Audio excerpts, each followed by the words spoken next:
Salam, selamat pagi. Pagi hari ini kita kembali lagi dengan mata kuliah Tafsir PL3. Dan pada pagi hari ini kita akan bersama-sama melihat presentasi dari Saudara Nover yang diambil dari kitab Hosea pasal 9. Kepada Saudara Nover dipersilakan. Baik, terima kasih kesempatan kepada saya untuk membahas kitab Hosea pasal 9. Jadi kita sudah tahu sebelumnya bahwa teman-teman kita sebelumnya telah membahas kitab Hosea ini, di mana kitab Hosea ini bangsa Israel tidak taat kepada Tuhan. Nah, di pasal 9 ini saya akan membahasnya. Di dalam sebenarnya dalam anugerah Tuhan sebenarnya Israel bisa menikmati berkat-berkat Allah, yaitu panen yang melimpah. Akan tetapi ketika Israel berdosa, mereka harus dihukum. Salah satu bentuk penghukuman Allah itu adalah hilangnya kesejahteraan yang Israel alami, sehingga Allah akan melanjutkan mereka, atau di mana bangsa Israel mengalami akan kemelindahan atau kelaparan. Jadi di sini di Nabi Hosea mengambil ilustrasi, di sini adalah ilustrasi panen yang gagal.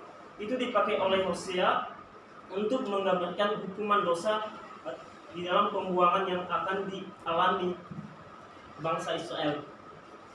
Berada di tempat pembuangan menyebabkan semua jaminan pemeliharaan Tuhan dan berkat pun tak lagi diperoleh. Jadi teman-teman dikasih Tuhan, lenyapnya segala sukacita penuaian itu. Semua itu disebabkan oleh karena Israel telah menajiskan tempat pemberikan gandum dan pemberasan anggur dan dengan kesunggalan. Dampaknya Tuhan akan mengusir mereka dari tanahnya yang suci oleh karena kenajisan mereka.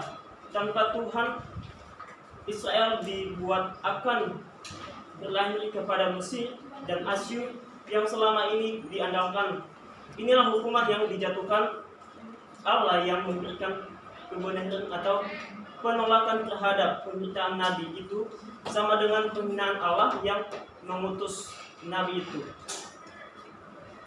Jadi teman-teman Tuhan Yesus, di sini bangsa Israel ini menuruti kehendak hatinya dengan melakukan pesta pura dan berbagai perayaan penuh sukacita mereka. Tetapi sang Nabi Hosea memperingatkan Israel bahwa janganlah bersukacita.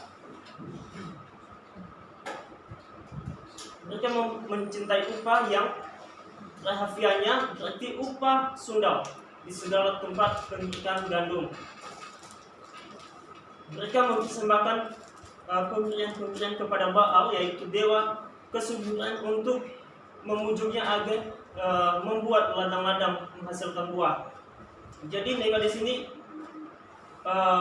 bangsa Israel memberikan khidmat kepada Baal supaya semua hasil tanah mereka mendapatkan buah.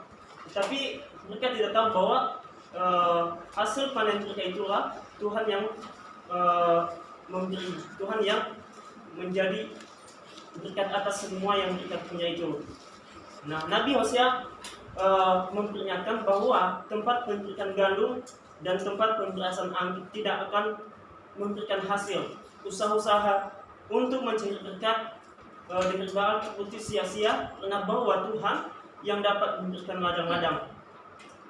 Nah, pembuangan yang akan datang digambarkan sebagai kembali ke Mesir, yaitu rumah perbudakan.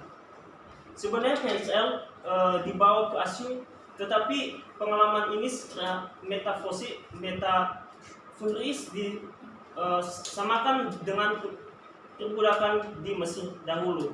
Kita bisa bandingkan nanti di Hosea pasal 8 ayat 13, di mana di Asyur orang Israel akan terpaksa memakan makanan najis. Tidak akan ada persembahan hasil pertama kepada Tuhan.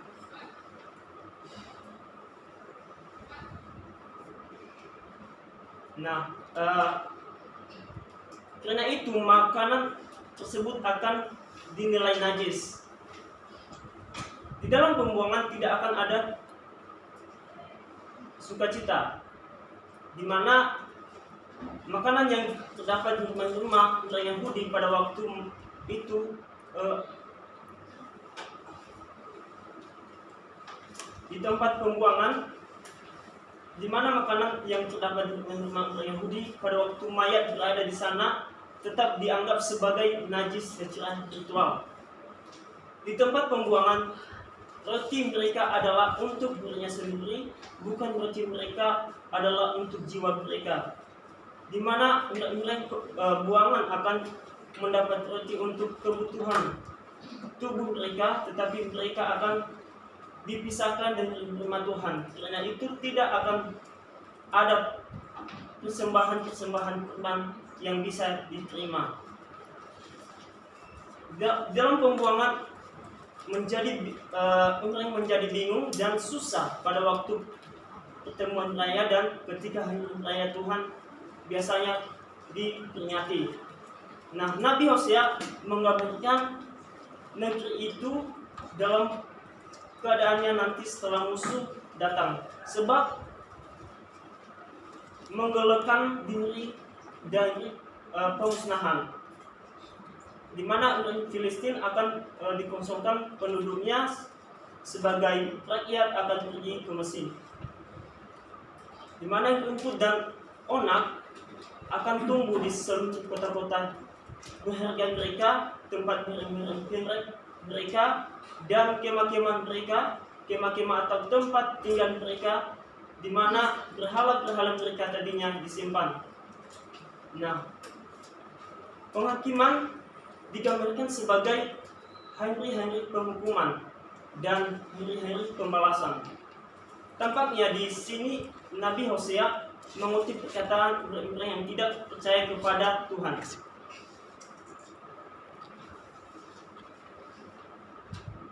Di mana Nabi Hosea dia menjelaskan bahwa bangsa Israel ini tidak setia kepada Tuhan. Jadi teman-teman kasih Tuhan, yang menjadi kesimpulan saya di sini adalah kita tahu bahwa segala sesuatu yang menyenangkan Tuhan itu pasti mendatangkan sukacita dan kegembiraan. Tetapi apakah segala sesuatu yang menyenangkan tersebut juga menyenangkan Tuhan?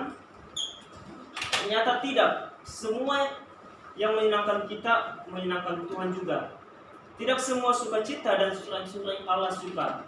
Allah tidak suka kalau kegembiraan timbul dari ketidaktaatan. Tetapi ketika kita taat kepada Tuhan, maka sukacita dan surai-surai pasti akan datang karena Allah yang memberikannya. Di mana bangsa Israel bersukacita dan bersurai-surai, tetapi Allah menyuruh mereka untuk jangan bersukacita dan bersurai-surai. Artinya Allah tidak suka dengan kegembiraan mereka. Sesungguhnya Allah sangat rindu umatnya bersukacita dan hidup dalam kegembiraan. Sukacita dan kegembiraan yang dialami oleh bangsa Israel didapatkan karena mereka berzina, bukan berzina secara jasmani, tetapi berzina secara roh. Mereka menyembah Baal dan ilah-ilah lain. Untuk itu, teman-teman kasih Tuhan Yesus, demikian saja yang menjadi pembahasan saya saat ini. Saya ucapkan terima kasih. Baik, saya akan bertanya dari penjelasan saudara Novel tentang Hosea pasal 9 yang menjadi pertanyaan saya di sini, apa hubungan dosa dan panen gagal yang dialami Israel? Oke, saya akan menjelaskan apa hubungan dosa dan panen yang dialami oleh bangsa Israel. Di sini hubungannya adalah dengan mereka tidak taat kepada Allah. Mereka mengira bahwa apa yang telah mereka dapatkan itu dari hasil usaha mereka untuk menyembah Baal-Baal tersebut. Tetapi mereka tidak tahu bahwa setiap berkat yang mereka terima itu, yang berlipat itu dari Tuhan sendiri. Makanya ada dosa di situ. Mereka melakukan zina. Zina di sini bukan secara jasmani, tapi secara roh. Mereka itu menyembah Baal supaya hasil tanah mereka itu mendapatkan buah. Tetapi apa yang mereka perbuat itu adalah menyakitkan hati Tuhan. Jadi mereka berdosa. Oke, terima kasih sekali dari Saudara Novel tentang presentasi penjelasan dari tafsiran Hosea pasal 9. Dan demikianlah kita mengakhiri presentasi hari ini oleh Saudara Novel. Kami bertiga kami ucapkan salam. Salam.